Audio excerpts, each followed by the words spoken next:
Hi everybody, and welcome back.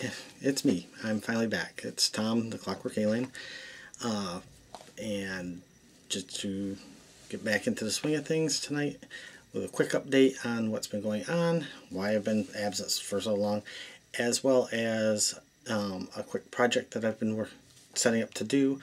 Figured I'd share it with you, and a few other things that I got planned for the next few videos. So why don't we get this thing started, okay?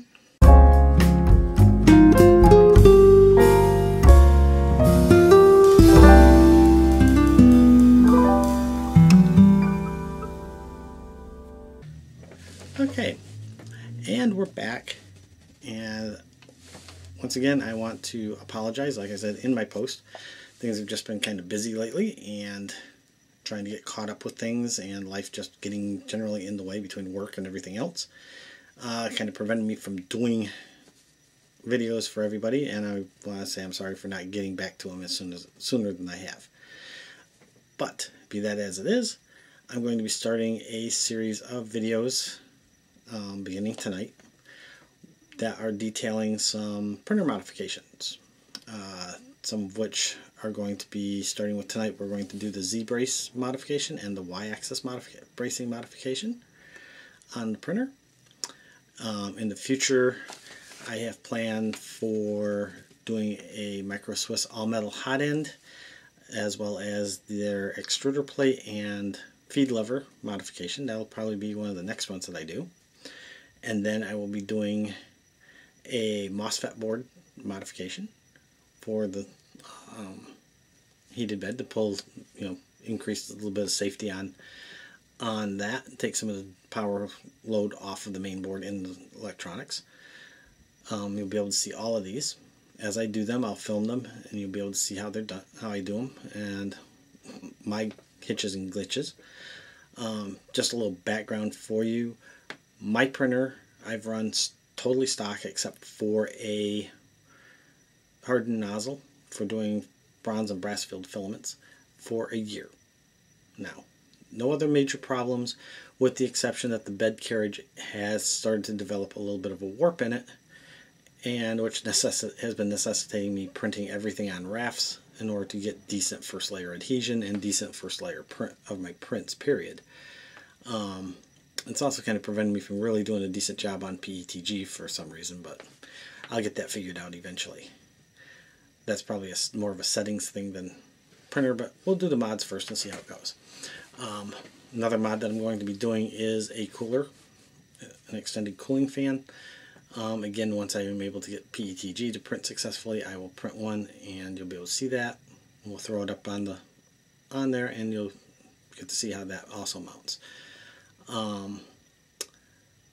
Let's see, other mods. Oh yes, while I have the box open for the MOSFETs modification, I'm going to be running a set of 12-volt wires out to put LEDs around the framework, and I will be printing up clips for those, wiring those up, and I'll try to get some shots in, but I'll probably do the soldering at work where I have a better soldering station. If not, I'll set mine up here at the house and try to get some shots of what I'm doing. They won't be very hard to do. The one thing I'm going to add that most people don't have in it is a separate inline switch. So even if the printer's on, I don't want the lights on, like for an overnight print, I can shut the lights off and it's not glaringly bright. Main reason I do that is my printer is in my bedroom because it's one of the few rooms of the house where I actually have room to set up and do my job and do these things. So for tonight, as I said, we're going to do the Z mod brace and the Y-axis mod bracing mods. Okay, so I got the prints I did for the parts for this are from ASA on Thingiverse. Put the link for them down below. This is the bottom foot. I've already taken the liberty because for a reason I'll explain later. It's the bottom foot of it. It has a piece of 5/16 all thread, or threaded rod going up through it, with a 5/16 nylock or locking nut screwed onto the bottom of it. Now, looking at his images, which are very clear, it shows he's got that nut set up on there about 8 millimeters up off the bottom. Okay, that's not a problem. Just take the trusty old calipers, like this, set them to 8 millimeters, measure it up from the top edge of the nut to the bottom of the threads, and we're all set. Okay, in case you guys didn't see that. Calipers, wonderful thing. There's other parts here, odds and ends, nifty little, I don't know if you can see this real well, angled nut plug that will go on the bottom of this after I get this all installed, and make this a nice smooth running surface. Once I get the nut in place, then we can put this in and it will look like one smooth surface. Okay, so as you can see, put the little piece in, gives you a nice smooth bottom to work with. Now you're all saying you probably goofed up by putting that in ahead of time instead of waiting until afterwards, and you're probably right. However, I'll put the bottom plate, I'll put this bottom piece on first, then I'll worry about threading the top piece on where I can just drop it on and bolt it in place. It won't be that big of a deal, hopefully. So saith the person who always gets himself in trouble whenever he says stuff like that. After that, we'll slap the Y mod on. Then I'll come back. I'll time lapse all that so you don't have to sit here listening to me babble on about it. Excuse me. Nose itch. And then I'll just do a quick overview. I will print an after benchy as well, and we'll do some close-up shots of the before benchy and the after benchy, and we can see, you know, hopefully some major differences with having everything braced up and ready to go. Believe it or not, this benchy is the first ever benchy, and I don't think you can see him very well. Here we go. We'll put him up there. This is the first ever benchy I have ever printed. I always use other things for just, I wing my prints and say, it looks okay. My lighting truss, which was my biggest one, was going to be painted, so if it had some, you know, showed some lines or a little bit of skipping or other little issues, flaws, they got filled in and sanded, so it didn't really matter. Now, however, I'm going to work towards that.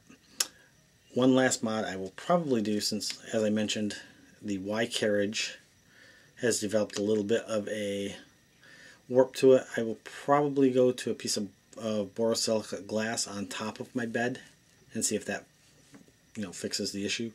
Otherwise, we may be seeing how to change out a carriage bed at some point in the near future when I get a new one. So anyway, enough talking for the time being, I guess, and you're probably wanting to see this, so I'm going to cut out of here for a few minutes, set up my time-lapse camera, and get started on doing putting the modifications in place. Once they're all in, I'll come back, we'll do a quick overview of the print, I'll give you a quick scan of the printer, and we'll go from there. So, see you in a few. Well, welcome back everybody. As you can probably tell, different shirt. It's actually been 2 nights since I first started the video on putting on the Z-brace and Y-brace mods on my printer. Unfortunately, ran into a couple of technical difficulties. One, the SD card for my GoPro camera decided it wasn't going to cooperate and pretty much trashed my time-lapse for showing you this. So, unfortunately, that kind of got sacrificed. The other thing is, I ran into some pretty major difficulties in doing this installation. I found that my printer frame was actually tweaked really bad and bent when I went to install the Z-braces. I undid the screws in the top left corner to install the upper mount for that side, and everything just kind of sprung out of place, and I had a heck of a time getting that back together, and then I had to release several of the screws on the bottom mounts for the tower and get it shifted around, and actually to get it squared up I had to remove the 2 back mounting bolts where it mounts into the bottom of the frame so that the tower could pivot properly and give me the ability to square it up. During the course of all this, after I got it all said and done, I also discovered that now my nozzle would not level correctly. It was several millimeters above the bed, higher than it was, and adjusting the Z-limit stop switch kept it from, it was all the way down and it was not low enough. It was still a good sized gap, probably 3 or 4 millimeters. So I messed around a little bit with trying to get it somewhat level and discovered that the carriage bed is very badly warped in several spots. I mean, on the left hand side, the front and back springs are almost totally no compression on them whatsoever, just barely enough there to hold them in place. While on the right hand side, they're down just about normal to almost a little under normal. But it's on both the front and the back, they're down equal, so the warp is on that one shift. But it's also in the center. I want to print my second benchy, which I will try to get some decent photos of to show you the before and after. And I had to print with a raft, and to show just how far off that was, the first layer of the raft didn't even really come down onto the bed. It just barely showed. So it was a good thing I used a raft, because at least I was able to get the benchy in. So what this means is I get to order a new carriage bed for my printer, which I was going to do anyways, but this just speeds up the thing. And I'm also going to buy a piece of borosilicate glass that should raise the bed up enough to where I can then get the springs back down in compression enough evenly and level the bed up even once that's done. The mods look good. The second benchy did turn out a bit better. I had some issues on the stern end of the original where it didn't look like it was printing well. The second one actually turned out really nice. There's no mess ups on it whatsoever. So adding the modifications actually helped. So in some ways it was good, in some ways it was bad. Just buyers beware when you go to do this mod on your printer, especially on some of the older monoprice ones. And I've also read on some of the forums, it's also the Wanhau's too. The frames can be tweaked either slightly or, in my case, very severely, and you'll have to do a lot of futzing around to get it back in shape. I've got it where it'll print fine, and if I had a piece of glass underneath it, I'd be able to level the bed more, a lot better than it is right now, and it would probably do just fine the way it is. But seeing as how the carriage is pretty badly warped, and you can see it as it goes along, there's spots where there's high spots and low spots in the bed. I think it's just time to replace the bed, replace the carriage bed, put a piece of glass on top to give me a nice smooth surface, and we'll just run with it from there. So sorry for not having a time lapse for it and not being able to show you, but at least we have a video, and now you know part of why it took me 3 nights instead of 1 to do the modifications. And if everything had gone well, I would have had these mods in just a little over maybe 2 hours total, except for when the frame sprung. So anyway, I'm going to be ordering those parts here pretty soon, and when they come in, we will sit down and proceed to do the next, hopefully be able to get a video in showing the replacing of that bed, so you guys can see how that's done. After that, while we're waiting for those parts to come in, I will probably start doing maybe do up a video for a design on